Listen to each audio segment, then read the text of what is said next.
Muy buenas tardes, somos Ana y María Cantarell y este es un nuevo capítulo de nuestro podcast Auditando el Universo, donde intentamos desentrañar los misterios de este universo. Buenas tardes, Ana. Muy buenas tardes, María. Estoy un poquito malita, así que por eso me vais a oír la voz así, pero bueno. Un poquito. Un poquito. De la cabeza un montón. Pero de los mocos un poquito. De los mocos, ¿de qué vamos a hablar hoy? Cuéntanos. Estamos súper emocionadas. Vamos a hablar de dos estrellas que te cagas, que además fueron matrimonio. Oh. Y bueno, uno de ellos vive, el otro no, pero han estado casados durante... Uno de ellos vive. Uno de ellos vive, ella vive y él no. Estuvieron casados 50 años. Y tiene más años que el hilo negro. Tiene 94 años, sí. ¡Ostras! Yo pensé que habían muerto los dos. Hablamos de Paul Newman. ¡Tachán! ¡Jo, ya lo has descubierto! Redoble tambores. Y Joan Woodward. Ya que hay que decir, todo el mundo conoce a Paul Newman. Obviamente. Pero hay muchas veces que dices Joan Woodward y si no va seguido después de Paul Newman, nadie sabe quién es. De la mujer de Paul Newman. Actriz. Tiene Oscar, tiene todos los premios que te puedas imaginar. Una actriz espectacular.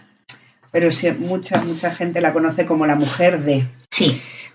Esto se pasa como con los niños y con los perros. Eres el padre de, la madre de o el dueño de. Pero nadie se sabe tu nombre. Pues esto igual. Pues esta pobrita La mía. mujer de Paul Newman también es que tenía un marido que, madre mía de mi vida.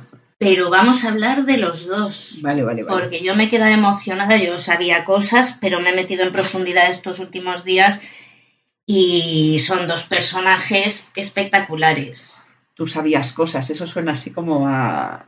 Yo sabía cosas. Claro, porque sí me ha parecido súper interesante la pareja y sobre todo, ¿por qué pareja de Hollywood se casa y dura 50 años? Es que no se divorciaron, no se... No, ¿se separaron alguna vez? Sí, pero no fueron... Muy poco no había tiempo. Escándalos, no daban de comer a la prensa rosa. No, realmente no, y tuvieron motivo para dar de comer a la prensa rosa y a la amarilla y a toda. Pero hay algo que los dos dicen constantemente en entrevistas durante toda su vida, porque obviamente todo el mundo les preguntaba, oh Dios mío, ¿cómo podéis estar tan felizmente casados aún? Y ambos coincidían en que había que trabajar la pareja. Sí, que no te cae del cielo. Claro, vamos a hablar mucho de los dos y vamos a meternos también en esa personalidad y vamos a ver los claroscuros de Paul Newman y de Joan Woodward, porque Paul Newman, la cara B... Sí. Tela. Vamos a entrar en en todos sus éxitos y en las grandes desgracias que nos han acompañado también. Alguno ya se imaginará. ¿Sabes lo que pasa? Que la mayoría de actores de tantos años, porque tienes actores que pasan sin pena ni gloria, tienes actores que como los músicos que pegan un pelotazo y luego no se les vuelve a oír, pero un actor que lleva más de 60 años haciendo películas... Sí, estuvo casi 60 años, más de 50, pero pues es que además tiene el récord, él, por ejemplo, Paul Newman tiene el récord porque es un actor nominado a los Oscars durante 5 décadas. ¿Y al final? Sí, coño, pero estuvo nominado 10 veces a los Oscars y se llevó 1. Pero lo que yo me refiero es que una persona que lleva tantísimos años haciendo papeles de todo, quieras que no, una buena parte de su personalidad... termina aflorando en los papeles. Es como el de Mejor Imposible. ¿Cómo se llama? Jack Nicholson. Es como Jack Nicholson. Yo creo que aunque le hagas hacer de cura franciscano de la Orden del Silencio, va a ser uno muy raro, porque va acorde con su personalidad. Y ves los papeles que hace Paul Newman y son papelones todos ellos, pero son de persona difícil, de carácter complicado, muy complicado. Tiene que ser... Una parte suya de la personalidad tiene que ser claramente así, porque si no, después de tantos años... Tal cual. Es que además de él podemos decir que es actor, piloto de carreras. Hablaremos luego de lo que ha ganado como piloto de carreras y a qué edad, que es brutal. Era un hombre público, dedicado también tenía una parte política, era progresista, era demócrata. ¡Como Churchill! Y se metió... ¡Político! Sí, pero Schwarzenegger creo que era de los otros. No, conservador. Sí, que fue gobernador de California o algo así, Schwarzenegger, sí. Pero pronto salió de ahí porque también yo creo que no es un mundo... Mejor vamos a hacerlo de red, que me da más pasta. Claro, Paul Newman también fue empresario, filántropo, tuvo 6 hijos. Ay, nada. Era un marido devoto. El sueño de la mitad del mundo, o sea, de cualquier mujer y de algunos hombres era el sueño. Pero también tuvo una ración gorda de días chungos, desgracias y problemas. De hecho, él pensaba que como el universo le había dado estos dones, especialmente la belleza, que esos días nublados eran la forma del destino de cobrarse esos dones que le habían dado. El karma, aquí viene, una de cal y una de arena. Nada era gratis, ni sus ojos azules eran gratis. Madre mía, es que es el hombre más guapo que yo he visto en mi vida, de verdad, ¿eh? Hombre, a mí entre él y Gregory Peck no sé qué quieres que te diga. Paul Newman. Bueno, y Jason Momoa. Sí, no, pero Jason Momoa es otro nivel. O sea, y el niño que hace de Elvis, que es la última adquisición. Eso ya estamos hablando del Olimpo, pero es que este era un tío espectacular, real, de carne y hueso. Ya, pero hasta la primera peli que hizo, que es el Cáliz de Plata, que sale con vestidito de romano, con pelito de romano y minifalda. Ay, no lo he visto. Ay, por mala como la tiña la peli. Y él tiene una pinta, pero es que incluso así, madre mía, mira qué guapísimo era. No empezó en el porno. No, empezó en el teatro. Vamos a hablar de los orígenes de Paul Newman. Paul Newman nace en Ohio, ¿cómo se dice? Ohio.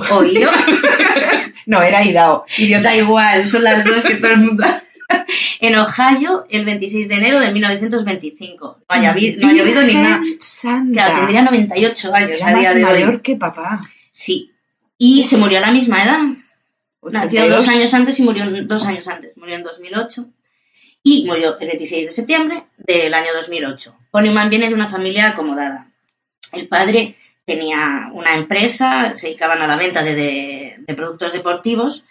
El padre Paul Newman se llama Arthur Newman, era de origen judío. De hecho, Paul Newman siempre se cachondeaba que él era medio judío y medio protestante. Entonces tenía ahí un dilema existencial enorme. Un amasijo. Claro, el padre dicen que era economista. Yo no he visto que estudiase economía, pero sí que tenía empresa y era un tío súper hábil, muy, muy, muy trabajador. Era un hombre muy serio y se casó con su madre, que era Teresa. Paul Newman siempre dijo que él nunca había llegado a conectar como hijo con su padre. Pero con su madre sí. No, la madre no, la madre tela, o sea, el padre duro, trabajador, muy exigente, pero bueno, para Paul Newman siempre fue un fracaso el no haber sido capaz nunca de acercarse a su padre. ¿Tenía hermanos? Tenía un hermano. ¿Solo? Sí, tenía un hermano, Arthur, también, igual Arthur que el padre. Newman. Claro, el padre de Paul Newman era muy frío. Tenía pues, el típico padre que de entrada desaprueba todo. Entonces, conseguir su aprobación para Paul Newman era imposible. Estamos hablando también de principios de siglo, es normal, la educación era distinta, los padres eran distintos. Sí, pero bueno, o sea, era un padre estricto, sí. No quita para que sea buen padre zapatilla voladora. Pero no, era de estos que ya te miraba y te quedabas seco, entonces ya no. Y de hecho Paul Newman siempre dijo que su padre le había enseñado una de las lecciones más importantes de su vida, que era mantener la cabeza gacha. Ostras. Y no presumir de los éxitos. No vaya a ser que. No vaya a ser que, por eso siempre se dice que la humildad de Paul Newman no era una pose, era una realidad aprendida desde pequeño. La madre, la señora Teresa, a ver. Era una inmigrante eslovaca, sí. Que tenía así como unos orígenes ciertamente misteriosos. De hecho, antes de morir, confesó que no tenía 83 años como le había vendido a todo el mundo, incluyendo a su familia, sino que tenía 4 más, 87. Aunque se dice que lo probable es que tuviese 93, 10 más. Era un origen extraño, no se sabía cuándo, ni dónde, ni cómo. Era una mujer con un pasado borrado. No, pero dejó su país atrás y dejó toda la información detrás. Tuvieron a Paul, que nació en 1925, y al hermano mayor de Paul, que nació un año antes que él, que era Arthur. Paul definió a su hermano como un feroz hijo de puta. Toma ya. Imagínate lo que le hacía Arthur a Paul. Con un año de diferencia, Virgen Santa, eso podía ser un Cristo. Claro. Bueno, pero eso lo puedes decir de tus hermanos. Que lo diga otra persona no, pero es tu hermano y puedes decirlo. Sí, bueno, y vete tú a saber luego veremos lo que pasaba por ahí. A Paul nunca le atrajeron los negocios ni el mundo de la empresa, a pesar de que empezó estudios de económicas en la Universidad de Kenyon. Para seguir los pasos de papá. Sí, pero nunca llegó a ejercerlo ni a acabar siquiera la carrera. La primera vez que Paul él dice que siente la llamada del séptimo arte, es cuando está viendo La ley del silencio de Marlon Brando, Oh. 1954, cuando Pues se ya estrena tenía, la película. Ya tenía añitos para descubrir su vocación, casi 20. Sí, ahí es cuando decidió Que iba a ser actor. que iba a ser actor. Ahí tenía 29. Hombre, no me extraña, también te digo, menudo peliculón y menudo papel hace Marlon Brando. Claro, y... Que es un genio. Ese sí que es un genio también. Mucho problema hubo por la comparación que decían que Paul Newman era el segundo Marlon Brando. Que era como un Marlon Brando sin talento. Sí, pero estaba mucho más bueno. Da igual. Apple le hizo mucho mal la comparación con Marlon Brando. De hecho, además, Joan Woodward hace una película con Marlon Brando que es brutal, que se llama Piel de serpiente, espectacular. Y ahí hubo mucho que hablar. Pero es que no tenían nada que ver, eran dos personalidades distintas, eran dos mundos distintos, no puedes compararlo. Es como si comparas a Jason Momoa con Johnny Depp. No, es que no tiene nada que ver. No, porque vamos a ver, ahí dejas muy mal a Paul Newman. Entiendo que Johnny Depp sería Marlon Brando sí, y Jason pero Paul Newman es mejor actor. Vale, igual he hecho mal la comparación. Momoa puede dar mucho de sí, lo que pasa es que le dan papeles muy, ¿sabes?, muy encasillados. Yo estoy segura de que Momoa sería capaz de hacerte un Shakespeare si se pusiese a ello. Que no se pone, bueno. Pero que igual, yo creo que sí. Yo creo que le dan Aquaman para pagarle por la belleza que trae el mundo y poco más. Porque yo, mira que soy súper mega fan de Jason Momoa, pero como actor... No sé, yo creo que estamos muy engañados. Igual con la edad. Vamos a hablar de la misteriosa madre de Paul. La gente conocida, cercana a la familia, decía que era una neurótica obsesionada por impresionar a los demás, especialmente a la parte judía de la familia. El judío era el padre. ¿Ella era? Ella era eslovaca. Vale, los eslovacos no pero tienen religión. Católicos. Protestantes. Claro. Y a Paul le aterrorizaba parecerse a su madre, porque su madre tenía cierta tendencia a perder el control. Entonces uno de los miedos más grandes que tenía Paul Newman era perder el control como su madre. Cuando eran pequeños, Paul y Arthur solían golpearse la cabeza contra la pared. Esto lo cuenta Paul Newman. Pero golpearse porque fuerte. No tenían juguetes. Pues él dice que debía de ser una ansiedad metida por el ambiente familiar importante, porque además si los dos hermanos se pegan contra la pared, que su madre decía que eso solo lo hacían los niños judíos, como diciendo, esto es culpa de tu padre, porque la ascendencia judía está por ahí. La rama chunga de la familia. Claro, la madre decía que los únicos niños que se pegaban contra la pared eran los niños judíos. Claro, pobrecitos. Además, Paul era muy guapo desde muy pronto. La madre hacía unas diferencias brutales entre los dos hermanos. El otro era feito. Es que nunca he visto una pero foto es que el otro era normal, pero es que con Paul Newman vas a ser feo o sí o sí. Es imposible. Eso, ¿sabes para qué era bueno? Para llevártelo a ligar. Bueno, entraba ahí a las tías y luego llegabas tú, toco, y recogías las migas. Pero no se llevaban muy bien los dos hermanos, como para salir juntos, ni a nada. A la madre le gustaba montar pollos. Y el padre era estricto, o sea, tenemos el drama servido. Y murió pronto. Entonces, el padre no la lió, porque no pudo. Pollos que montó. A la madre le encantaba malmeter, por ejemplo. Iba a casa de Paul y Joan y le decía a los dos, qué pena, hijo, esta casa tan grande, tan fantástica y todas estas cosas, y esto está pagado con el dinero de esa vergüenza de profesión que tenéis. Sí, era una joya. ¡Qué angelito! Sí. Incluso llegó a acusar a Joan, delante de Paul Newman, de tener una aventura con uno de los mejores amigos de la pareja, que es Gore Vidal, que es un escritor gay. Pues la madre intentaba malmeter diciéndole a Paul Newman que su mujer se estaba zumbando a Gore Vidal. Era una joya, pero una joya. Pero eso lo hacen las madres... Estas chungas que no quieren que sus hijos se vayan y que ninguna mujer es buena para ellos. Voy a contarte, y esto viene entre comillas, frases textuales que ha dicho Paul Newman en una biografía que tiene súper chula, que se llama La extraordinaria vida de un hombre ordinario, y dice de su madre que es la encarnación de todas mis cargas. Dejó de hablar con su madre a los 15 años por primera vez, luego dejó muchas veces de hablar con su madre por mierdas raras que hacía la madre. Luego decía Paul, ¿para quién actúa un actor? ¿A quién se esfuerza por agradar? A mamá, siempre a mamá. Aquel era mi problema. ¡Ostras! Porque nunca iba a agradar a su madre. Sí. Luego, Paul Newman decía de sí mismo que iba a ser un inseguro hasta el final. De hecho, él se sentía como en la segunda división del talento de los actores. Y es verdad que Paul Newman al principio era mucho peor actor que al final. Y vale, pero no era tan malo. Entonces, ¿Ves? tenía una inseguridad.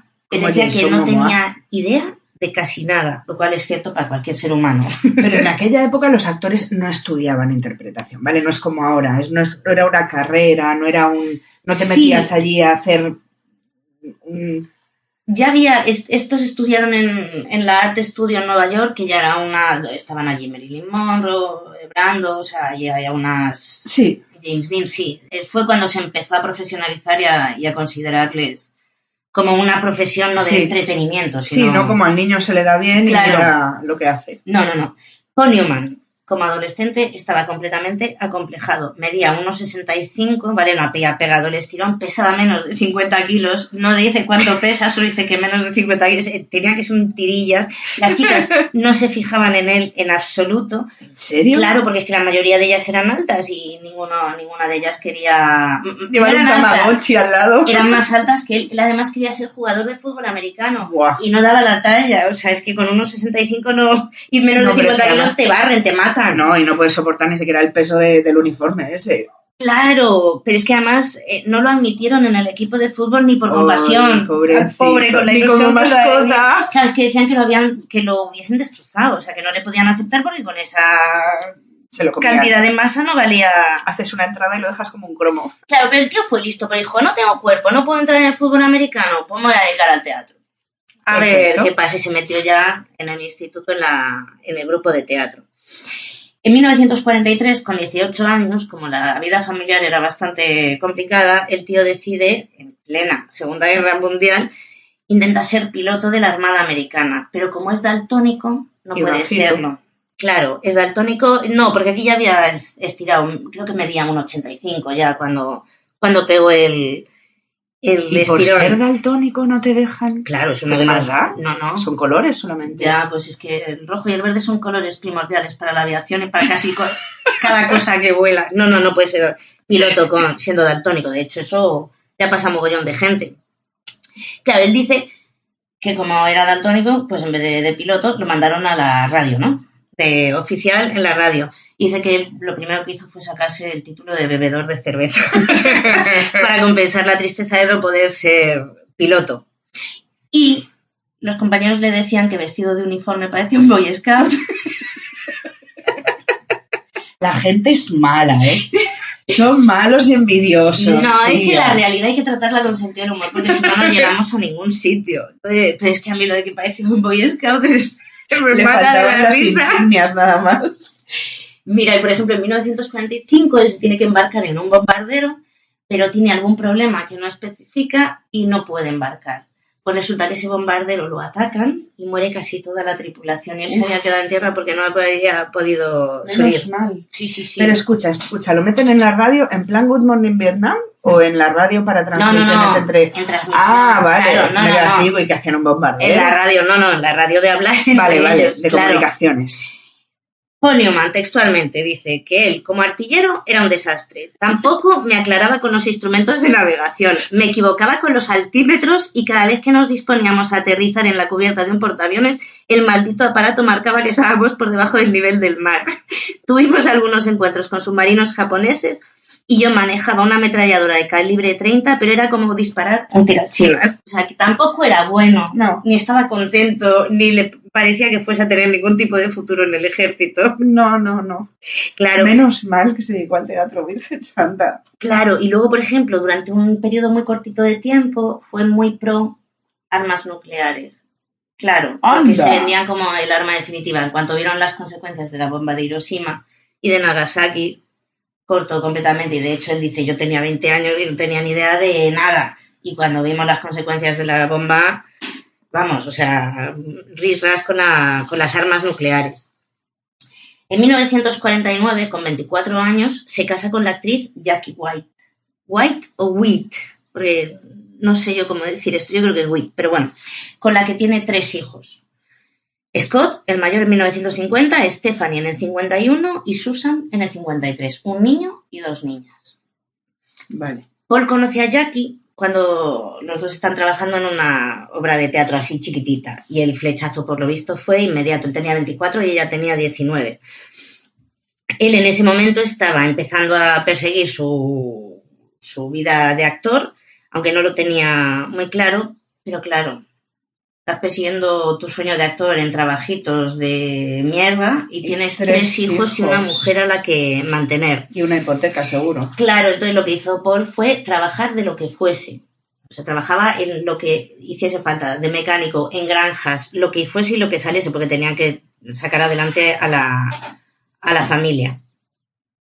Paul pasaba cada vez más tiempo fuera de casa, para que te hagas una idea.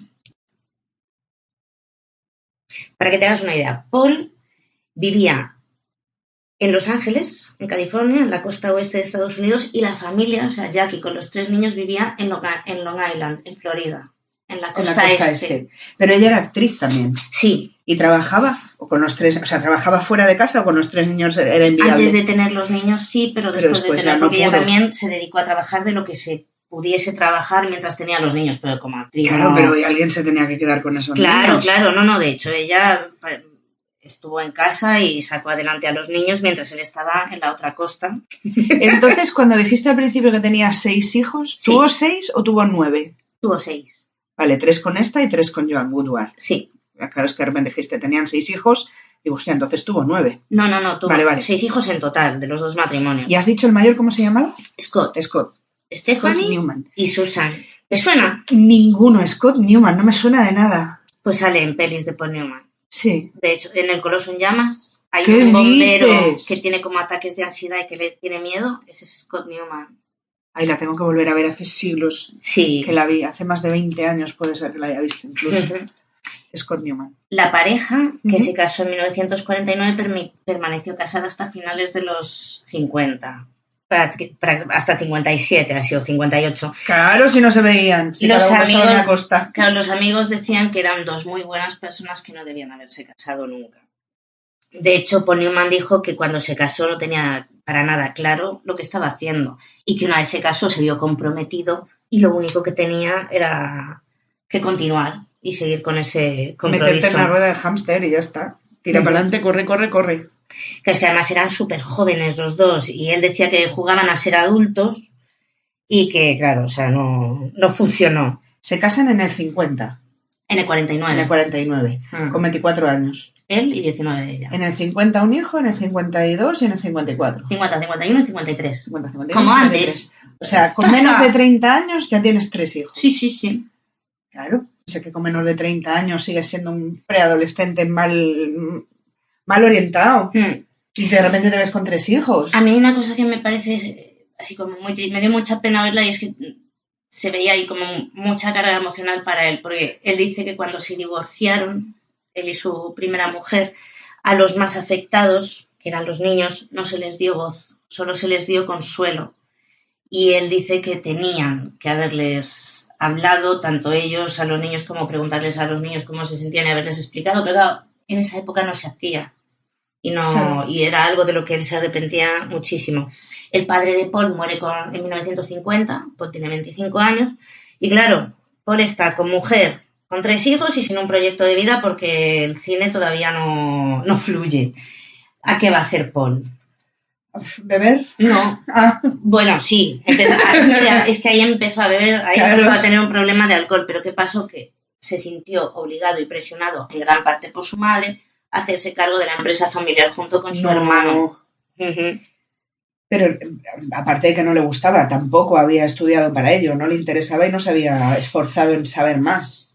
Él había empezado estudios de economía, pero los había dejado porque le tiraba pero como yo empecé estudios de sociología. Pero tenía cierta habilidad con los números y con el tema empresarial algo le atraía porque luego va a ser un empresario. Esa era la parte judía de la familia.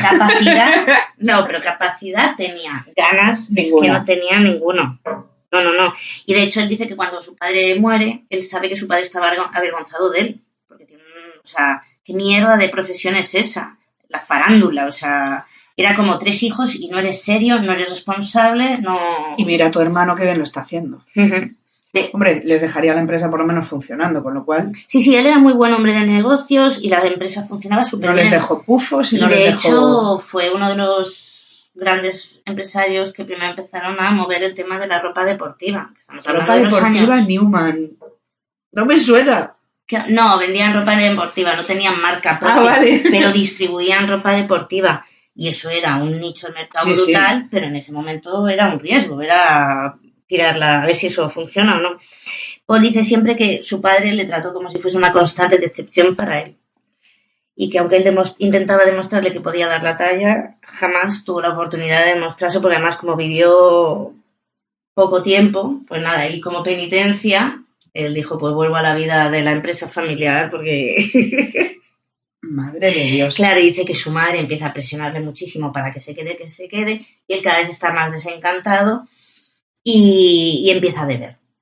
Empieza a tener un problema ahí. ¿Serio? Sí. Y empieza a beber y el alcohol le da fuerzas para mandar a tomar por culo a su madre, la empresa familiar, y dedicarse a ser actor. Así que se marchó con su mujer y Scott, que era el único que había nacido en ese momento, para Nueva York a formarse como actor. Y ahí, vamos a ver, él empieza en Kenyon College en Ohio estudiando teatro. Y ahí acaba varias veces en comisaría porque era un estudiante muy desmotivado de económicas, que no encontraba la forma de canalizar su talento y que disimulaba su timidez intentando llamar la atención. Madre de Dios. Dicen que paseaba por el campus de la universidad con un abrigo de piel de mapache y que prendió un fuego a un coche para divertir a la gente. También alquiló un local y montó una lavandería donde trabajaba los fines de semana. Pero es que le aborrecía el negocio y para su mala suerte funcionaba de puta madre. Él decía que había llegado a lavar tantos calcetines que por eso ya no llevaba calcetines. Es muy famoso porque nunca llevaba calcetines. Decía que era porque había lavado tantos calcetines que ya no podía verlos. Es como la cantidad de camisetas que habrá doblado una dependiente de tiendas de ropa. Claro, pero el tío tenía visión de negocio, porque en la puerta de la lavandería montó dispensadores de cerveza para amenizar las esperas. Y bueno, o sea, lo petó. Un dineral. Entre la lavandería y las cervezas, ahí se montaban unas timbas. Vente a la lavandería a tomar algo. Claro, luego en 1951 ingresa en Yale, pero simplemente está un año para estudiar actuación. Y posteriormente entra de chiripa, que dicen de chiripa, me imagino, pues porque el talento era escasito, como hablábamos, en el Actors Studio en 1953. Para que te hagas una idea de qué es el Actors Studio, en el Actors Studio imparte clases Lee Strasberg, Tennessee Williams. Vale, además, Tennessee Williams es el autor de un montón de películas, o sea, de libros en los que se llama La gata sobre el tejado de zinc, es un libro de Tennessee Williams. Un montón de ellos son de Tennessee Williams. Y Elia Kazan, que era la hostia en verso como director de cine. Pues eso es lo que tenía de profesores. Pero es que de alumnos, compañeros de ellos, tenía a Marlon Brando, a Marilyn Monroe y a James Dean. ¡Ole! Toma ya, o sea, tú imagínate lo que podía salir de ahí. Lo que había ahí. Y todos estaban aprendiendo, todos podían ver a Marilyn ensayar, todos podían ver a Marlon Brando hacer sus actuaciones requeridas por el profesor. Eso tenía que ser como un lujazo de la muerte. Como la serie de fama, igual. Ponyman decía que solamente tenía un traje y que solo llevaba ese traje de 1000 rayas. Y se ponía todas las mañanas el traje y se iba por ahí a todas las agencias a buscar trabajo. A venderse. Claro. Ay, pobre. Porque es que además, como estaban escasitos de dinero, en Nueva York vivían en casa de Shirley MacLaine. ¡Ay, qué bueno! Pero es que ahí vivía él, vivía Joan Woodward, vivía James Dean, como si todo eso fuese una comuna hippie. Una comuna, qué guapo. Claro, pero era un 24 horas de actuación y de técnicas de actuación, que eso es una maravilla. Pasada. Claro. Era una inmersión completa. Totalmente. Gore Vidal, su amigo también estaba allí, entre otros. Logró debutar en series de televisión y su primer éxito lo consiguió con una obra de teatro en 1953 que se llama Picnic. Y esta obra de teatro va a ser muy famosa porque ahí es donde conoce a Joan. Ah, vale. Claro. Él tiene 28 años. Ya tiene 3 hijos. Sí. y ella tiene 23, ella tiene 5 años menos que él, sí. La primera impresión es que Joan le odia. Dice, este tío es guapísimo de la muerte, mira qué ojazos, pero no tiene una mierda de talento y es un prepotente. Así empiezan normalmente los rollitos, estos. Sí, no, pero es que además dice ella textualmente, me cayó mal, nada más verlo, pero era guapo, muy gracioso y pulcro. Ah, vale. Era limpio. Con un solo traje, pero iba siempre planchado. Totalmente. Dice, cuando lo vi actuar por primera vez me pareció muy malo. No era más que una cara bonita. ¿Y sabes lo que pasa? Mía. Que en la obra Picnic él tiene que hacer un baile y él no tiene ni idea de cómo bailar, o sea, nada. ¿Quién se encarga de enseñarle a bailar? Joan Woodward. Y ahí cuenta él, como anécdota graciosa, que ella se ponía a enseñarle a actuar. Joan Woodward es guapísima, era una tía súper segura, era una tía muy, muy poco común en esa generación. Y él decía que cada vez que se ponían a bailar, él se ponía burro, que te cagas, y ella se moría de risa porque le hacía una gracia que el otro anduviese tu palote haciendo las prácticas del baile, que ella dice que ahí no se enamoró. Pero lo empezó a hacer. Que ahí le moló y volvió a casa diciendo, ya he conocido al hombre con el que me voy a casar. Y claro, los demás decían, ¿pero qué dices? Que este tío está casado y tiene hijos. ¿Cómo te vas a casar con él? Ya tenía los 3 hijos, además, en el 53. Pues sí, y acabarían casándose en 1958. Ostras, ¿y la otra cómo se llamaba, la primera mujer? Jackie Witt. ¿Y Jackie? Pues estaba en la otra costa, sin enterarse más que por rumores raros, pero sin enterarse prácticamente de nada. Estaba él solo en Nueva York. Claro. Ostras. No, ahí se fue con Jackie, pero luego se fue a California él y ella a Florida. ¿Por qué se va ella a Florida? ¿Tiene familia allí? Me imagino que sí, porque no se pueden permitir todos vivir. Me imagino que es por seguridad económica de los niños, porque tampoco tiene mucho sentido que recién casados y con 3 hijos uno esté en cada costa de Estados Unidos, pero así pasa lo que pasa, se llama destino. Sí. La lías. Claro, completamente. Y la gran oportunidad que tuvo Paul es que tras el éxito de Picnic lo llamó la Warner y le ofrecieron trabajar como haciendo un papel del boxeador Rocky Graziano, es verdad, enmarcado por el odio. Pero antes de eso, en 1954, tiene El Cáliz de Plata, que es mala, también es de la Warner, pero ahí fue como la primera vez que el mundo entero vio esa cara y esos ojos, y algo quedó. Es que la película es malísima. ¿Y le llama a la Warner y le hace contratos de esos como los que le no, porque es a Liz Taylor? No.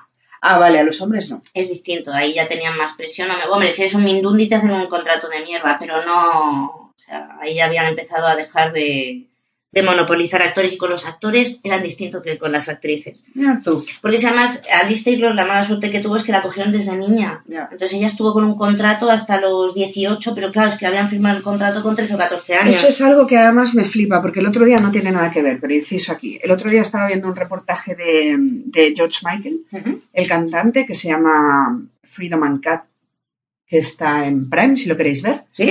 Impresionante. Está en compra o alquiler, pero son 3 pavos o 5 pavos. Es brutal, sí. Brutal.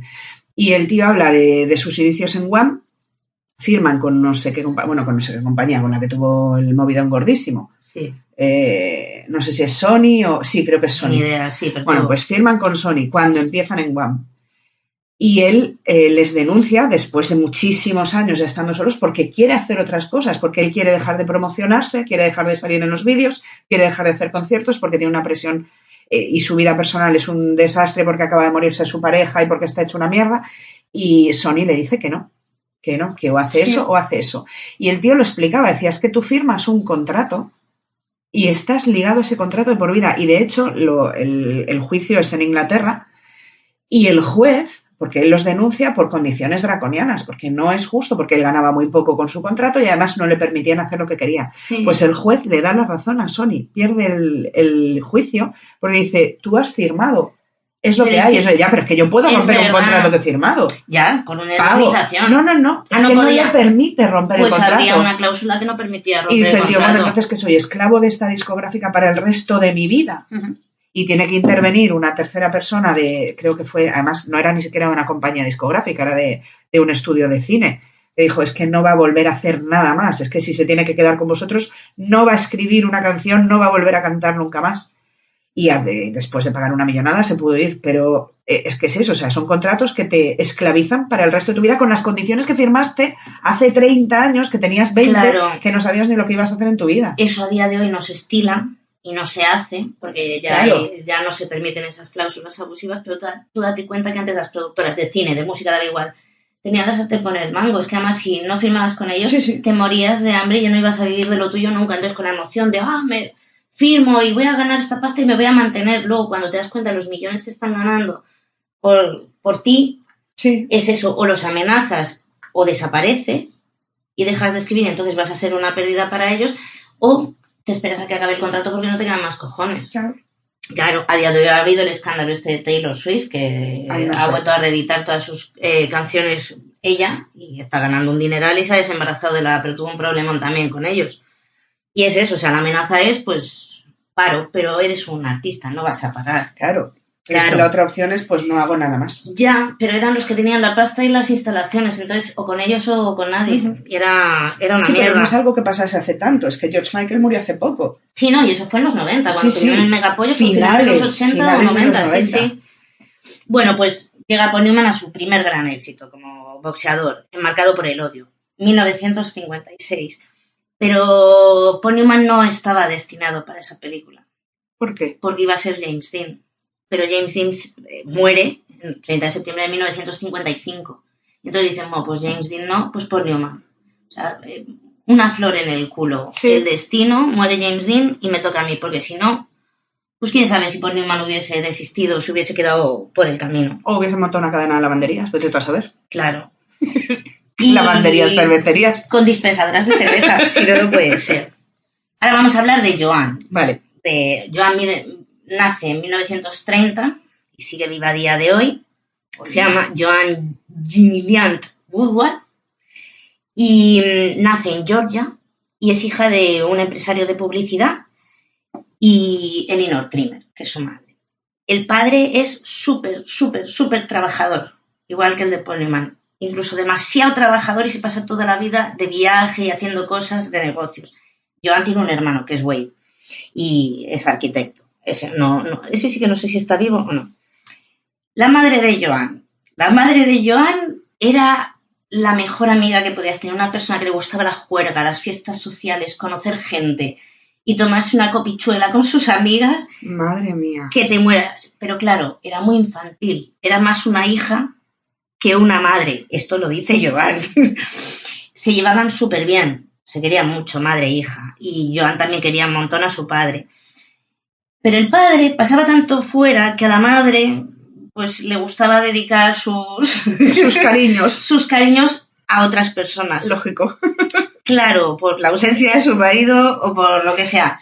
Imagínate que la tía se echa un amante, que ya era un poco más serio que los demás, y con 2 cojones la tía al amante le alquila una habitación en su propia casa, con el marido viviendo ahí. Estuvieron 1 año y medio, 2 años de romance. Hasta que el padre se entera que su mujer está enrollada con el tío que tiene alquilado en casa y divorcio. ¿En serio? Sí, pues una cachonda mental de la muerte. Viviendo en su casa sin que el marido supiese que se cepillaba a su mujer. Zumbándose a su mujer, sí. Hombre, también es un bed and breakfast. No tienes todo incluido. No me jodas. Pues el padre dijo, una mierda como un piano, nos divorciamos. Y el padre se quedó y Joan y su madre se fueron de Georgia porque la madre decía que una divorciada en Georgia no iba a tener buena fama y que no la iban a mirar bien de ninguna manera. Que ella prefería pasar por viuda en otro sitio que por divorciada en Georgia. Ahora, de un plumazo lo ha matado.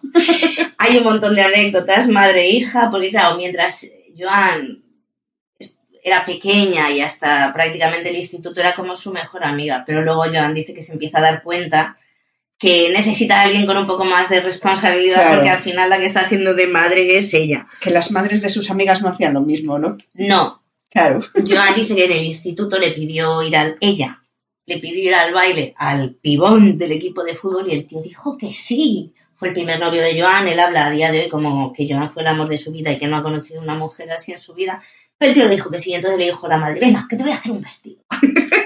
Se pusieron a hacer el vestido y el vestido le quedaba corto, le quedaba un poco ancho en la parte del pecho, cosa que a ninguna de las dos le importó nada porque quedaba tan bonito que estuviese ancho daba igual. al llegar al baile no podía bailar prácticamente porque se le caía. No fastidies, tío. Sí, se tenía que sujetar el escote todo el rato.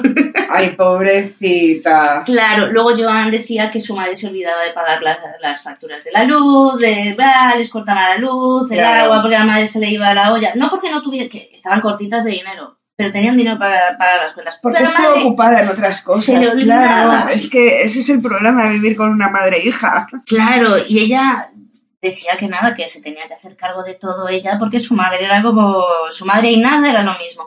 Y ella cuenta que cuando sus padres se divorciaron, ella sintió un vacío tan grande, joder, te han separado de tu padre. A ver, tampoco le ves. Que ella quería morir. Nunca tuve narices para suicidarme, pero yo recuerdo querer morir porque no veía a mi padre, porque además tuvieron muy poquita relación. Después del divorcio tuvieron muy poquita... Pero tampoco se veían mucho antes. Si él estaba siempre viajando. Claro, pero por lo menos volvía a casa de vez en cuando. Ya. Claro. Joan, después del instituto, se metió en la Universidad de Luisiana, donde empezó a estudiar interpretación y producción teatral. Tampoco se fue muy lejos, ¿eh? De Georgia a Luisiana estaban cerquita. ¿Sí? Sí, hombre, es todo el sur. Sí, pero ya no era una divorciada en Georgia. Era una viuda en Luisiana. O una madre soltera. Madre soltera queda peor. Una viuda. Claro. Y ahí en los 50 es cuando Joan se va a Nueva York a estudiar en la Actors Studio, y en esa época conoce a un joven actor con poco talento, pero ojos muy bonitos, que cambia su vida.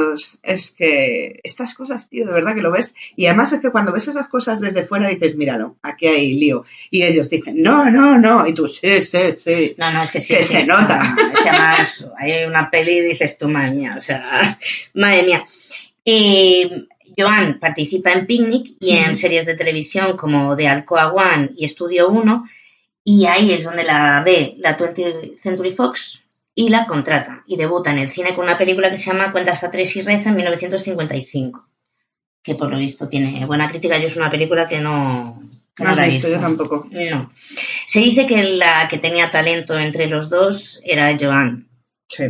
Doy fe. Sí, y de hecho ella tuvo que renunciar a su vida profesional en gran parte por sus 3 hijos y los 3 postizos, porque se hizo cargo ella. Polima se convirtió en una estrella, que es algo que siempre ella abiertamente lo dice, que no fue una estrella ni tuvo la dimensión que tenía que haber tenido por sus 3 hijos, que no se arrepentía porque adoraba a sus hijos, pero que era muy consciente que su carrera profesional se había ido por un retrete porque, hombre, le tocaba. También tiene películas importantes. O sea, no es que se retirase a una vida monacal y que no saliese de casa, que podría haber hecho mucho más seguramente. Claro, sí. Pero tiene películas chulas. Vale. No tiene películas espectaculares. No, espectaculares de crítica y de ganar Oscars, no, pero joder, los papeles que hace. Joan Woodward. Que ganó un Oscar, joder, por Raquel. No, Las 3 caras de Eva. Pero que no, a lo mejor no son tan conocidas como las que hace él solo. No tiene un color del dinero, no tiene una gata sobre el tejado de zinc, pero es que no, pero además las actuaciones que hace ella... Es que él es súper guapo, pero no va a llegar nunca a ese nivel. Y ella hace siempre papeles de mujeres problemáticas, torturadas, y que además en la época en que hace esas películas son pues prostitutas, lacra social, mujeres desequilibradas. Hizo una peli sobre el Alzheimer porque su madre tenía Alzheimer. Ella tiene Alzheimer ahora. ¿Sabes dónde la veía yo? Cuando vi esa película me acordé de ella, en la de Las Horas. ¿Te acuerdas de la peli de Las Horas? Pero en Las Horas no aparece. No aparece Joan Woodward. Vale. Pero ese papel, esos 3 papeles, ese tipo de mujer. El de Julianne Moore. El de cualquiera de las 3. ¿Cómo se llama la otra? La australiana. Nicole Kidman. Nicole Kidman, Julianne Moore. Virginia Woolf. Y luego es Ed Harris, que tiene SIDA, con Meryl Streep. Las 3. ¿Qué película? Sí, pero ves cualquiera de las 3 y es el tipo de... Son personajes muy atormentados. Sí, son personajes muy atormentados. Luego te voy a decir en una película actual que la has visto y vas a flipar porque no sabes qué es ella. Pero porque nadie sabe qué cara tiene Joan Woodward, joder. Nadie no, pero hay mucha gente que no sabe. Es que si no la ves con Paul Newman a veces es difícil. Filadelfia. ¿Qué dices? Es la madre de Tom Hanks. Sí. Ostras, no me acuerdo de la madre de Tom Hanks. rubia, con ricitos. ¡Hola! Esa es Joan Woodward. Claro.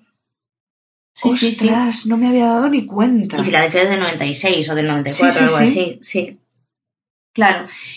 Pues aquí vamos a nombrar un documental que hay en HBO, que son 5 o 6 capítulos.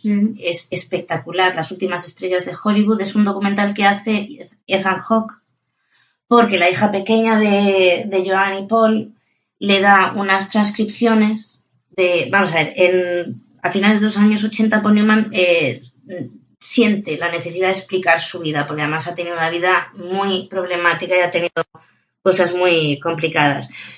Y decide, pues, medio contarse su vida a través de otra persona. Llama al guionista Stewart Steen, que es su súper amigo, y le encarga un proyecto de autobiografía y le encarga empezar a grabar un montón de conversaciones pues con gente allegada a ellos, que los conoce, desde el propio Paul Newman a Sidney Pollack, Gore Vidal, a la exmujer, a Cindy Lumet, a Elia Kazan, a Scorsese, ¿vale? Un montón de entrevistas. Pero en 1991 Paul Newman se arrepiente y quema todas las cintas. ¿Qué dices? Sí. Pero, milagrosamente, Stern había guardado las transcripciones de todas esas cintas. Miles de folios escritos con todas esas conversaciones. Y en el documental de Ethan Hawke coge actores y, por ejemplo, que hace la voz de Paul Newman es Josh Clooney. Hay un montón de actores ahí que van haciendo cada uno un papel. Una habla como Joan Woodward, otra habla como su exmujer. ¿Y a los que quedan vivos no les ponen a hacer de sí mismos? O sea, a Scorsese no le hacen leer su parte. Scorsese sale, pero Scorsese habla y le preguntan. No creo que estén las transcripciones Scorsese siquiera. Es que Scorsese es el director del Color del Dinero. Sí. Por la peli que ganó Paul Newman el Oscar. Entonces sale a hablar de lo que él piensa y de lo que ha vivido. Y es chulísimo. Yo lo recomiendo porque es espectacular. ¿Y cómo has dicho que se llama? Las últimas estrellas de Hollywood. Y vale. Está en HBO. En HBO. Sale... Pero no habla haciendo de ningún personaje. Ay, el de Trainspotting, por favor. Ethan Hawke, no. Ewan McGregor, por ejemplo. Pero bueno, salen un montón de... Pero habla haciendo de sí mismo. No. Simplemente sale diciendo hola y dando un par de opiniones, nada más. Pero bueno, las grabaciones desaparecen porque las queman, pero la hija pequeña de Paul Newman le da las transcripciones a Ethan Hawke y le dice, venga, hazte un documental con la vida de mis padres. ¿Sabiéndolo ellos? Paul Newman está muerto. Paul Newman ya estaba muerto. Y Joan Woodward tiene Alzheimer. Oh. Él murió en 2008, con lo cual, anda que no llueve. Habiendo muerto ya, tiempo. ¿Y de cuándo es el documental? Pues debe ser de hace 2 años o de hace 1 año. No, es de hace muy poquito. ¿Por qué se lo daría a Ethan Hawke? Pues no lo sé. La verdad que no lo sé. A mí es un tío que me gusta muchísimo. Sí. No, es que es un tío muy entrañable, muy, muy sensible para hablar de cosas personales.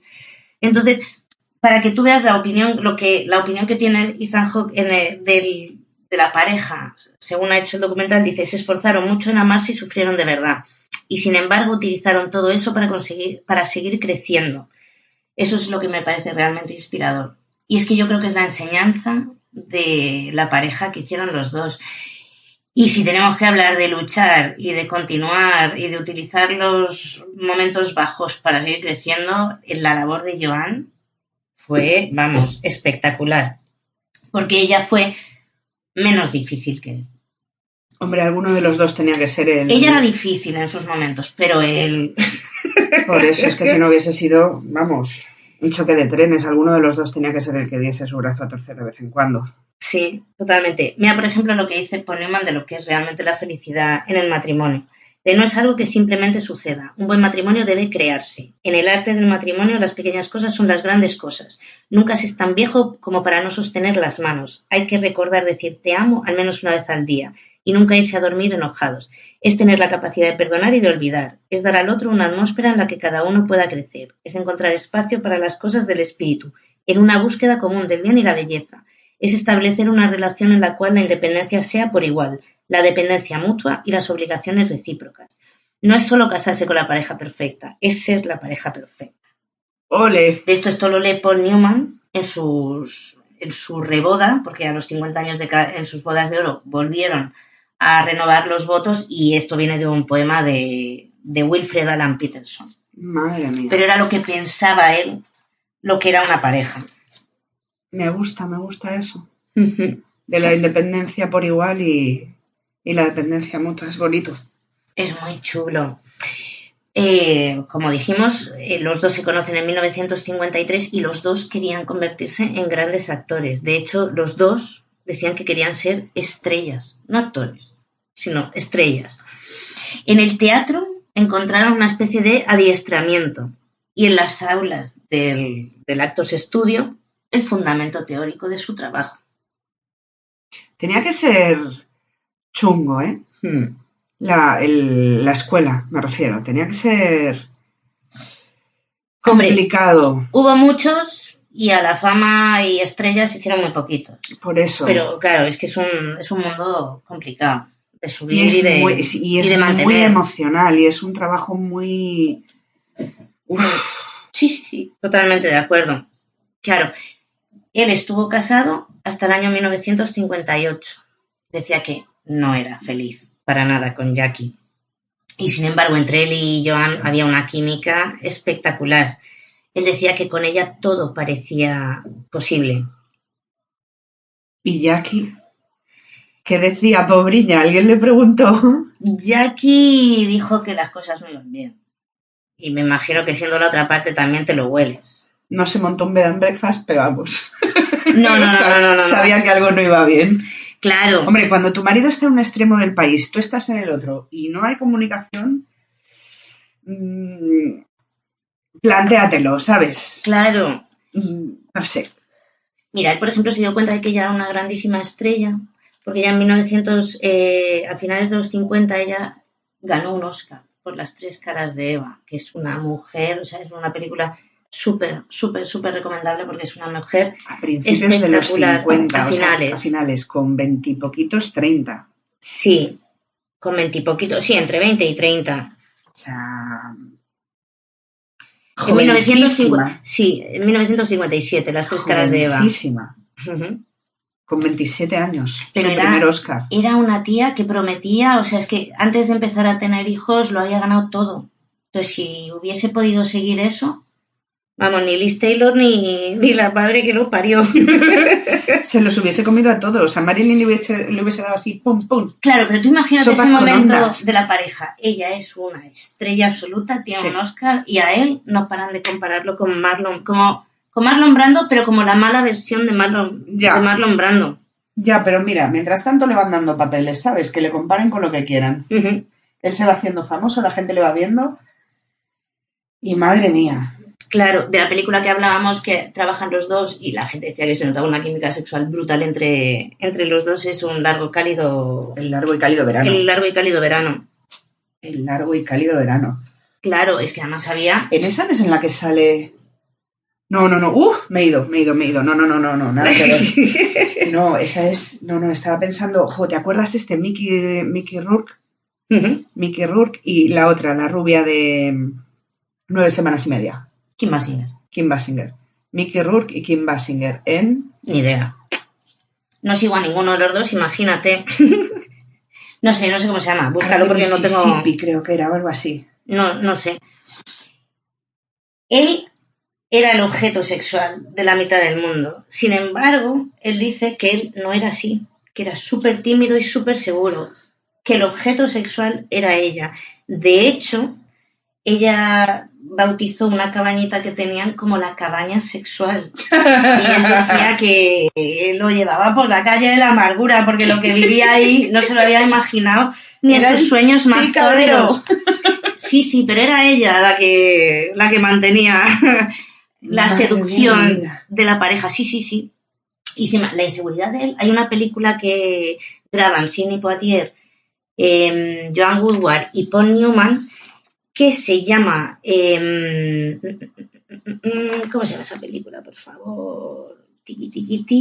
Bueno, lo digo. Espérate, que te lo digo. Sí, no, sí está por ahí, pero bueno, da igual. Lo graban los tres y él decía que se sentía en segundo plano, que ante el talento de Sidney Poitier y el talento de Joan Woodward, él era un segundón de libro. Y de hecho en esa película hay una especie de improvisación, es de unos músicos, y tiene una improvisación con Louis Armstrong de 15 minutos. Es espectacular. A ver, el zurdo no es. Sidney Poitier y Paul Newman. Sí. Y Joan Woodward. Un día volveré, París Blues. Eso, un día volveré. París Blues. Espectacular. Pues y la improvisación la tiene Sidney Poitier, que es el que toca. Sí, no, todos. Paul Newman toca algo y aprendió para la película. Sí.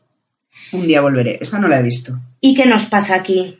Que en 1959, en el 58, Joan se queda embarazada. Su primera hija la van a tener en el 1959. Y ahí es cuando Jackie, la primera mujer de Paul, decide dar un paso atrás y decir, nos divorciamos. O sea, se acaba, nos divorciamos, esto no puede continuar así.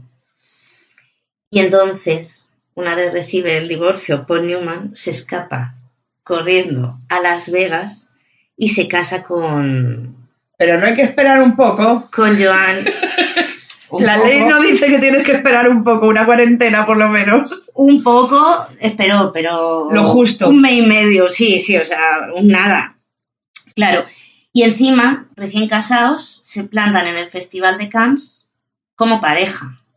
Imagínate con la comidilla. Bombo. ¡Madre mía! Claro, imagínate la comidilla que había ahí. O sea, eso es adulterio total y absoluto. Era un divorciado que dejaba 3 hijos colgados. Y con escándalo. La otra embarazada. Sí. Totalmente. Pelotazo. Sí. Completamente. Pero ¿qué pasa? Que la prensa decidió apoyarlos. Porque eran tan guapos. Sí.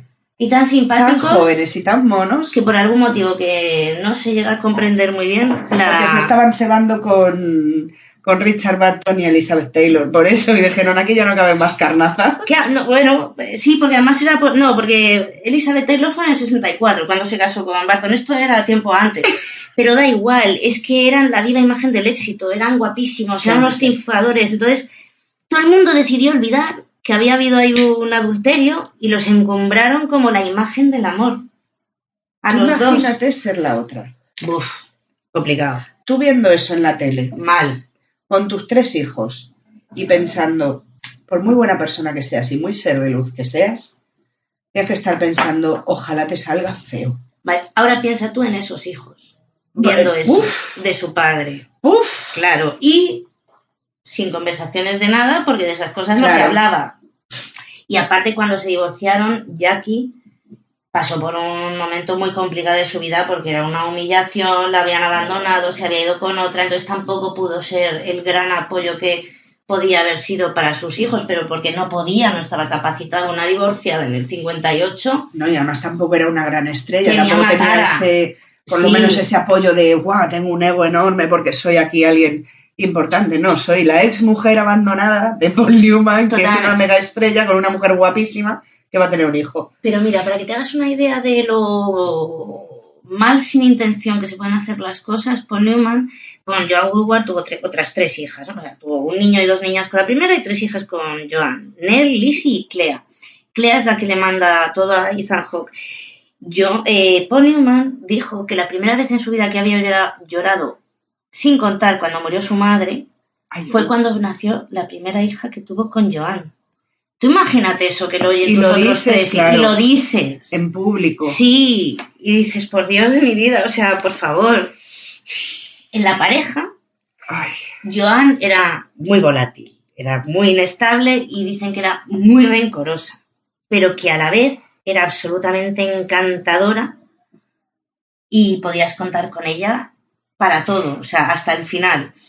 Eran los 2 actores. ¿Cómo eran las peleas? A gritos, drama, portazos, las maletas en la puerta. Madre de hecho, mía. Paul Newman cuenta que muchas veces hizo la maleta, pero nunca llegó a irse por voluntad propia, porque no, él decía, porque no tengo ningún otro sitio donde ir, porque no tenía otro sitio donde quisiese ir.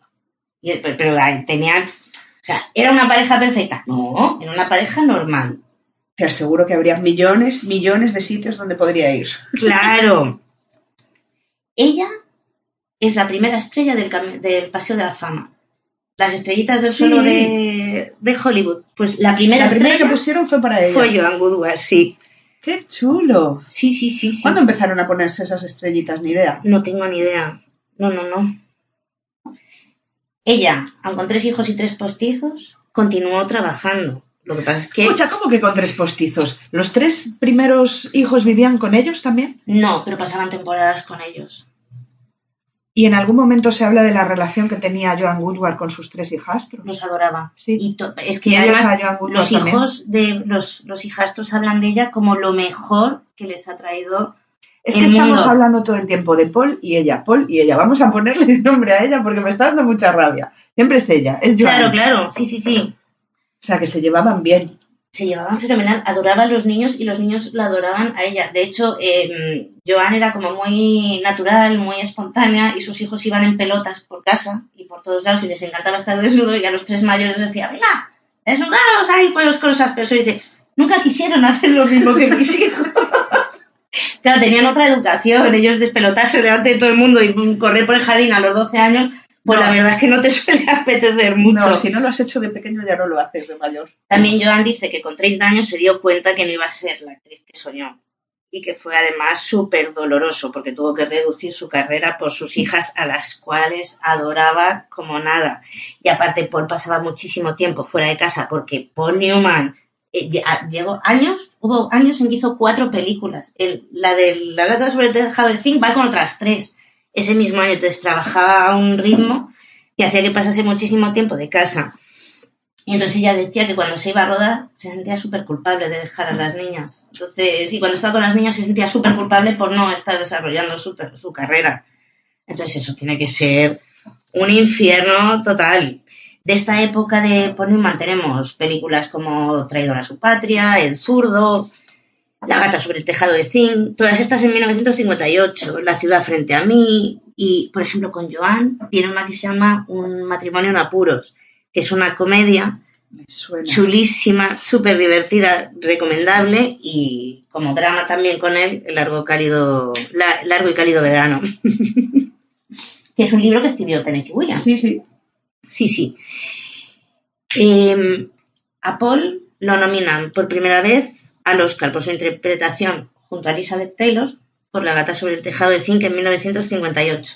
No se lo dan. Por supuesto. El Oscar se lo lleva David Niven por su actuación en Mesas separadas. Ay. Que dime tú qué 2 películas para comparar, no me mates. Es que siempre me ha parecido tan blando, pobriño. Me gusta como actor, pero siempre me ha parecido tan blando. No sé. Dicen que en los 60, principios de los 60 es cuando Paul Newman por fin se pudo deshacer de la figura de Marlon Brando y que lo dejasen de comparar. Es que, joder, además había hecho ya películas que son obras de arte. Sí. Y que empezó a desarrollar como ya un poquito de orgullo sobre su talento y empezó a creérselo, pero muy poquito, porque no se lo creyó casi durante toda su vida. En los 60 tiene películas como Éxodo, que Tostón. Es un... No, Sí. tía, Tostón no es un peliculón. Es un peliculón, pero es un tostón. Bueno, Yo para pienso- gustos colores. Yo pienso que los 10 mandamientos y Ben-Hur son peliculones. Y los he visto infinitas veces, pero son un tostón. A mí me gusta, pero todos los años no. Sí, bueno, no. Yo a veces lo veo un año sí, 3 no. Un año sí, 3 no. Porque si no me canso mucho. Todas las navidades no. Es que más todas las navidades, ¿eh? Claro, no, No te tal libras cual. ni una. Sí. Aquí ya Paul Newman empieza a reflejar pues el pasado tortuoso familiar que ha tenido, empezando por la relación con su madre, con su padre, divorciado de una mujer, 3 niños abandonados y eso a él le empieza... Es que además los niños le reprochan el abandono. Los niños, sobre todo el mayor, Scott, lo dejan muy claro, que los ha abandonado y que se sienten abandonados. Y aquí en 1961 es donde la vida como actor cambia completamente porque graba El Buscavidas de Robert Rosen, donde Paul Newman interpreta a un jugador de billar que se tiene que enfrentar a un veterano. Aquí es donde él dice que encuentra el sentido de actuar. También es verdad que es porque es un personaje similar a él y atormentado y que tiene que pegarse con el mundo entero y eso es como él se siente. Y seguido rueda Hood, que es un peliculón, se dice que es lo mejor que ha hecho jamás Paul Newman, que él interpreta un tío súper desagradable, sin moral, sin remordimientos. Y aquí es donde Paul Newman rompe completamente con la imagen de sex symbol que tiene. porque representa la escoria social que nadie quiere. Vuelve a ser nominado al Oscar por El Buscavidas, no, por El Buscavidas. Pero no se lo dan a él, se lo dan a Maximilian Schell por Vencedores o Vencidos. Otra. Claro. Películas de los 50 de Joan Woodward, pues Un beso antes de morir, Más fuerte que la vida, Las tres caras de Eva, que es un dramón psicológico que te cagas, Oscar para ella, El largo y cálido verano. Vamos a repetir películas porque juntos hicieron 10 películas, de las cuales 8 las dirigió Paul Newman. Sí, porque Paul Newman le encantaba dirigir y además le encantaban los temas poco comerciales. Entonces... Se lo podía permitir. Y él, lo habla mucha gente, no lo dice él, pero dice que él se puso a dirigir películas para explotar el talento de su mujer, ya que se había quedado en casa y no podía, pues que para desarrollar ese talento. Y luego tiene un película de Joan Woodward, que es Piel de serpiente, junto a Marlon Brando, de 1960, donde Brando es un músico muy problemático y Joan es una alcohólica a la que le atrae Marlon Brando la muerte. Y yo la recomiendo, vamos, hasta... La recomienda la madre de Paul Newman. La madre de Paul Newman, madre mía, de mi vida. ¿Cómo se puede ser tan mal bicho? Sí. ¿Cómo se puede ser tan mal bicho? Madre mía. Claro, y aquí Joan Woodward empieza a participar en películas que ya no son buenas, y empieza a decaer la carrera. Y ella dice que veo cómo me quitan lo que tengo y si volviese a nacer no tendría hijos. Porque los actores no son buenos padres, no, según ella. No, porque es un ego complicado de gestionar. Sí. Yo los actores que conozco es una autoestima muy frágil y muy dependiente de, por favor que no se ofenda a nadie, muy dependiente del reconocimiento y la valoración externa, sí. Y un ego que es complicado de llevar. Sí, sí. Sí, o sea, tienes que poner es por encima difícil. Cosas que no estás dispuesto a poner y bueno, pues es lo que hay. No, y es que además ya lo hice, hiciese lo que hiciese me sentía culpable, ya. Con lo cual mierda para mí, porque mi instinto materno no me dejaba abandonar a mis hijos y mi carrera no me dejaba tenerlos. No me permitía cuidarlos como yo quería, claro. En los años 60 Paul Newman ya deja este ritmo esquizofrénico de hacer películas y para un poco, porque además su dimensión pública ha crecido muchísimo, lo conocen en el mundo entero. Películas de esta época es Dulce pájaro de juventud, Hood, que también por Hood lo nominan al Oscar, pero no se lo dan. Claro, le nominan por Hood y por La leyenda del indomable, pero no se lo dan. Sin embargo, sí que le dan el premio a la mejor película de 1968 como por Raquel, que interpreta a Joan Woodward, de una profesora así como muy ingenua, muy tontita, dominada por su madre, y la verdad que es un peliculón también, pero él ha bajado ahí el ritmo. Y además, años 60, los derechos civiles, empieza a meterse en la política, es muy pro derechos civiles. De hecho, hay un montón de manifestaciones donde se le ve a él, que va también Marlon Brando, hombre, sin empatía tenía que ir, pero van un montón de actores, pero él los azuza, o sea, él está influyendo todo el tiempo y diciéndole a los actores que son figuras públicas que den ejemplo, joder, que saquen la cara, porque no era muy el estilo de esa época. Los actores no tenían ni voz ni voto y cállate que te meten la cabeza en la arena. Te quedas sin trabajo. Sí. Y el tío se metió completamente. Hay, por ejemplo, una foto que dice una de sus hijas, qué vergüenza, yo veo esa foto y que pasa una vergüenza porque salen con Martin Luther King un montón de actores, entre ellos está Joan y Paul, y dice la hija, podías ver que habían discutido porque mira qué cara, porque mira la cara de resaca que lleva mi padre, imagínate la bronca que le había hecho a mi madre, y ves la foto y Paul Newman está, pero arrasado, completamente arrasado. También estaban en contra de la guerra de Vietnam. Él se manifestó a favor de la presidencia de McCarthy, pero que no, y tristemente tuvo que vivir pues la muerte de Martin Luther King, de Bobby Kennedy, que fue por la época y lo vivieron de una forma súper traumática, porque era... ¿Tú te acuerdas en la peli de Elvis, cuando aparece en la televisión, está viendo él que ha matado a Martin Luther King? Es que tenía que ser, tío, o sea, tú luchabas por la igualdad y veías eso, tío, y te tenía ¿Murió que caer. antes o después que JFK? Bobby después. Martin Luther King. Yo creo que antes de... Un poco antes. Tú, pues ahora mismo no estoy segura. ¿En el 63? El 20 de noviembre, sí. Y Martin Luther King es por la época, pero no sé si justo antes o justo después. Fueron muy seguidos. Sí, fueron muy seguidos. Pero a ellos se les caía el mundo a los pies, porque es como, no sé, es como si ahora eres...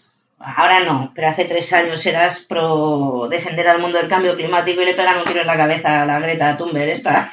Pues debía ser algo así como la muerte, pero bueno, en serio, porque sí. o sea... no vamos a comparar a Luther King con Greta, no sé qué, Greta Thunberg o como se llame. Claro. No estamos comparando eso mismo. Y aquí ya Paul Newman tiene una dimensión espectacular. ¿Y qué pasa cuando eres famoso? Que los papeles buenos te persiguen. Los que no querían ofrecerte antes, te los ofrecen todos.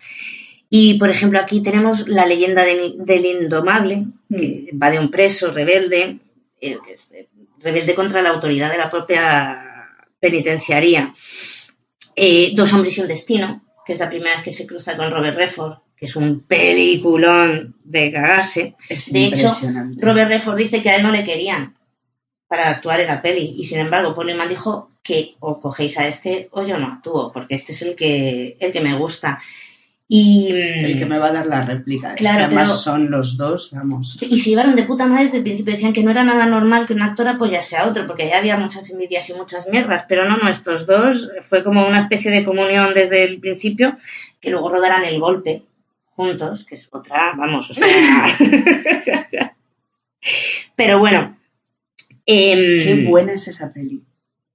Es buenísima. Qué buena es esa y es que aparte es súper divertida. Y ¿sabes? Es que Paul Newman es muy simpático y es muy gracioso hablando. Es como desmontan de repente todo cuando va a llegar la policía. Y es como una película del gordo y el flaco, ¿sabes? Sí. Todo, venga, esconde todas las pizarras, bórralo todo, quita no sé qué. Es impresionante. Claro. La carrera de Paul sigue creciendo. Y la de Joan se ha estancado. Y no solo crece porque el tío era guapo, sino porque era un pedazo de actor ya a estas alturas. Pero él solamente tenía ojos para una mujer, pese a que todas las mujeres del mundo tenían ojos para él. Todas. Yo tenía una foto de Paul Newman, tal que así, DIN A4, pegada en la carpeta, que vamos... Sí, claro. La tuve que plastificar para que no se me estropease. Y aquí hay una frase que dice... que ha pasado a la historia, y seguramente no sepas tú que fue él el que lo dijo, porque dice, no me gusta hablar de mi matrimonio, pero te diré algo que puede sonar cursi, pero es cierto. Tengo bistec en casa, ¿por qué debería salir a comer hamburguesa? ¡Ay! Venga, hombre. Sí. Claro, pero ¿qué pasa? Ya, pero bistec todos los días cansa. A veces te apetecen albóndigas. Ya, pero unos años después él tuvo un affair con una periodista que se llamaba Nancy Bacon. Hamburguesa, ¿ves? Claro. Hamburguesa con bacon. Una jarta a reír porque decían, no saldrá con hamburguesas, pero no se resiste al bacon. ¿Ves? Si es que no te podías haber buscado otra. Claro, y aquí llega un momento en el que los problemas de la pareja se hicieron visibles, pero además todo el mundo se enteró. Estuvieron casi 1 año y medio teniendo un rollo. Sí, extraño. Pero fue ella la que puso fin a la relación. Venga. Sí, después de ventilar intimidades, vamos, todas las que pudo. A Paul Newman. Claro, pero ¿sabes por qué le dejó? Porque no iba a dejar a Joan Woodward. No, porque ella decía que había llegado un momento en el que pensó que tenía mucho mejores opciones que él. Claro, porque estaba siempre borracho. Ah, bueno. Claro, dice, no me daba la talla ni para echar un polvete. Y decidió poner punto y final a la relación. Y se hizo un sálvame, dijo, ahora voy a soltarlo todo. Sí, ¿sabes lo que dijo de él? Dijo, es Madre un de Dios. canalla, es un desconsiderado y un alcohólico. Huele mal. Desgarrado entre sus impulsos por comportarse rectamente y su necesidad de ir de un lado al otro como un atolondrado. Bien. Sí. Paul se sentía súper culpable. Joan Woodward le esperaba con el cuchillo detrás de la puerta. Claro, de hecho, no, Joan era mucho más pacífica que eso. De hecho, cuando ella le dijo que es que se iba a casar con otro. Y él le dijo, bueno, pero aunque te cases con otro, podemos seguir haciendo nuestras cosas, ¿no? Claro, sí, yo ella también dijo, estoy casado, qué verdad. Sí. Los Newman Woodward estaban al borde de la ruptura y entonces decidieron coger a las 3 niñas y irse de vacaciones familiares para ver si ahí había algo que arreglar. Y volvieron reconciliados. En esta reconciliación, Joan diría más adelante, ser la señora de Paul Newman tiene su lado bueno y su lado malo. Y puesto que seguimos estando juntos, lo lógico es pensar que es más bueno que malo. Claro. De hecho, ya decía con... Y que cada uno entienda lo que quiera. Claro, y con respecto a que estaba casada con un sex symbol, que era algo que le decía a todo el mundo en cada entrevista, ¿cómo es estar casada con el hombre con el que todo el mundo quiere echarse un polvazo? Ella decía, yo no le veo así, es un cuarentón, tiene 6 hijos y ronca. ¡Oh! ¡Toma Sí. ya! Sí. ¡Toma ya! Además, Joan siempre decía que la sensualidad se desgasta y que la belleza desaparece con el tiempo y que para estar casada con un hombre durante muchísimo tiempo lo que tiene que hacer es que te haga reír todos los días, que eso permanece, pero que todo lo demás se va por el retrete. Y que tenga algo interesante que contar. Uh-huh. Y cuando cuando no se separaron se habían separado pero no se habían divorciado, él decía que habían tenido momentos muy complicados y muy dolorosos, pero que ninguno de los dos había dejado nunca de luchar. Es que además él siempre decía que él no tenía dónde ir sin Joan, que Joan era su casa, entonces que no había ningún sitio al que quisiese ir, en el que pudiese ir, que considerase su casa. Claro, y de esta época de 1969 es una película que tienen que se llama 500 millas. Los dos. Es espectacular. Y Paul Newman hace de corredor de carreras y tiene un hijo. No es hijo suyo, es un corredor jovencito que empieza, pero el jovencito es la hostia de problemático. Entonces él decía que ahí estaba reviviendo todos sus problemas con su hijo mayor, con Scott, porque era un tío muy problemático y lo pasó realmente mal rodando esa película, pero fue una especie de catarsis para él, porque realmente sí plasmaba pues la relación tan conflictiva y tan angustiosa que para él suponía la relación con su hijo mayor. ¿Cuándo empezó a trabajar su hijo en el cine? Pues me imagino que prontito, joven, porque El Coloso en Llamas yo creo que es del 74. ¿Qué? Y él nació en el 50, con 24. ¿El 74?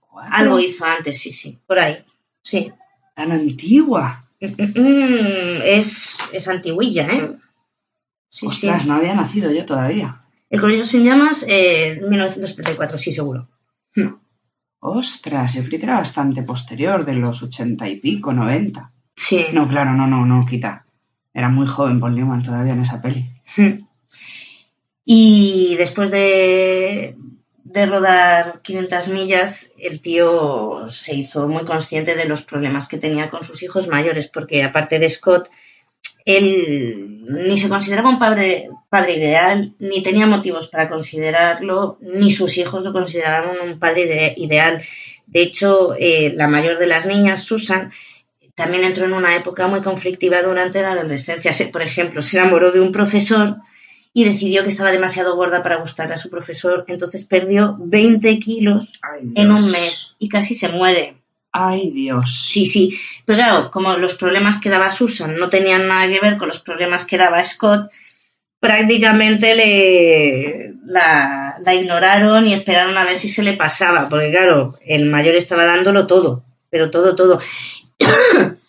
Del mayor, de Scott, hablan que desde ya pequeño era un tío muy problemático, era muy agresivo. Las dos hermanas no querían quedarse nunca solas con él porque les caneaba, pegaba, las torturaba, o sea, sí, más o menos lo que hicisteis vosotros conmigo, pero perdona, tú te lo merecías, es distinto. Ya, pero fue un tío muy problemático y era eso, tenía problemas de agresividad, le expulsaban de los colegios, se metía en líos, tenía que ir a su padre a salvarlo. Llegó un punto en que pasaba ya por encima de cualquiera porque ya no tenía edad y fue... Y porque tampoco tenía quien le dijese que no. O sea, el padre no estaba y la madre estaba deprimidísima, pues... Claro. Sánchez Castilla. No, es que además a Scott le costaba muchísimo cargar con el apellido Newman y con el padre que tenía. De hecho, hay una frase famosísima de él que dice: yo soy como mi padre, pero sin los ojos azules y sin el talento. Está buena. Y te cae el mundo a los pies, porque además es verdad. O sea, tú lo ves en el color. Bueno, igual como el padre hubiese con los años cogido ahí dotes de interpretación, pero era muy difícil. Por ejemplo, en la preproducción de 500 millas, Scott fue expulsado de la escuela y tiene un accidente con el coche. Por supuesto, todo esto, las fianzas, los arreglos, los tenía que pagar obviamente el padre. Como lo han expulsado, vuelve a casa, donde se dedica a torturar a todo el mundo, a esnifar pegamento, entre otras cosas. Mira qué bien. Claro, o sea, destroza la vida familiar y se dedica a hacerse agujeros negros en el cerebro. Paul y Joan intentan acercarse constantemente a él, pero no funciona. Y hablan de que Robert Redford, por ejemplo, que sí lo trató, decía que cuando llegaba Scott al rodaje, que muchas veces llegaba porque su padre había conseguido meterlo para ver si hacía algo de él, que llegaba y nadie le hablaba ni se trataba con él, porque era súper problemático, era muy faltón y era muy prepotente y era muy desagradable. Sin embargo, Robert Redford le tenía un cariño que te cagas, porque veía un poco más allá, pues debía haber otras cosas que los demás no, ni les tocaban ni eran capaces de verse. Pero sí, pero la relación de Paul con Scott, a Paul le pesaba y le desesperaba, porque iba peor. Hiciese lo que hiciese, constantemente iba peor. Y empieza con expulsiones y con tonterías, pero para que te hagas una idea, a Scott se le metió en la cabeza y no podía consentir que su padre lo mantuviese. Que pagase sus mierdas, sí, pero que no le mantuviese. Entonces tenía que vivir por sus propios medios. Pero como no podía, él aceptó trabajos como conductor de autobús, leñador, albañil y lo que fuese. Pero cuando le faltaba dinero, pedía dinero a los amigos. Ah, bien. A su padre no, pero a los amigos. El padre solo para las fianzas. El padre para las fianzas y las destrucciones urbanas. Joder. El pegamento Sí. se lo pagaban los amigos. Claro. Y en esta época, Paul empieza a beber cada vez más, ya es un alcohólico importante y empieza a rodar Un hombre de hoy en 1970 y lo tiene que coger el director y le dice: ¿pero qué estás haciendo? O sea, estás haciendo un trabajo de mierda, no estás haciendo el papel, no eres tú, ¿qué te pasa? Y el tío tuvieron esa conversación, se fue y volvió al día siguiente con otro talante. O sea, hubo un chip que tocó el otro y dicen que ahí reaccionó. ¿Pero qué pasa? 1970 se vuelve a enrollar tiene unas relaciones con una mujer que dicen que es la canguro de los niños, que es un fetiche. Que es una santa porque son 6 niños. Bueno, pero los pequeñitos es a los que le toca. No querría yo trabajar de canguro de esa familia. Madre mía, lo que tenía que ser. Claro, él decía que estaba fuera de control y que además estaba enfrentado y en guerra contra todo el mundo y contra todas las cosas. Joan se entera de esto y le echa de casa. Dice que no le aguanta más, que o deja de beber o no vuelve a entrar en casa en la vida. Entonces, él, que no tiene dónde ir, porque no quiere ir a ningún sitio, acampa en el porche de la casa. Tú imagínate, los niños genial. en casa, sí, y papá durmiendo en el porche. Mamá, ¿por qué no dejas de entrar? ¿Por qué no? Porque tiene que dejar de beber. Pues ahí sí estuvo, no sé si unas semanas o solo unos días, hasta que un día ya convenció a Joan de que dejaba de beber, pero solo podía tomarse unas cuantas cervezas, solo unas pocas. Solo cerveza. Y dijo: bueno, venga, va, no te limpies del todo, pero... Y lo cumplió bastante bien. O sea, ahí empezó la limpieza de alcohol de Yo conocía a de una Paul así, Newman. que decía: no, yo no bebo, solo cerveza, pero se bebía 12 cervezas al día. Y acababa con unas mierdas como un piano. Claro, pero no. De hecho, la película de Un hombre de hoy, él decía que era una de las mejores interpretaciones que había hecho. Y es como, de repente vio la luz y dijo: bueno, venga, va, no lo voy a tirar todo por el retrete. Es que además tienes un hijo que también tiene problemas de dependencias y de cosas. No, y que te ha Se costado, daba a la vez, el hijo y el padre a la vez. Llegar a donde estás. Aquí, Joan y Paul se unen a Sidney Poitier y a Barbara Streisand y crean la compañía First Artist para evitar los expolios y los robos de las productoras a los actores. Aunque ambos siguieron haciendo sus cosas. Sus cosas y las de otros. Pelis de esta época de Paul Newman, con El agua al cuello, El castañazo y El golpe, una de 73 y otra de ¿Y las 77. hacían en su productora? No, porque, por ejemplo, El hombre de Macintosh y El juez de la horca es de John Huston. No creo que John Huston rodase nada con la productora de Paul Newman y Sidney Poitier. Bueno, y de esta época también es El coloso en llamas, con Steve McQueen, que es además espectacular, porque Paul Newman y Steve McQueen.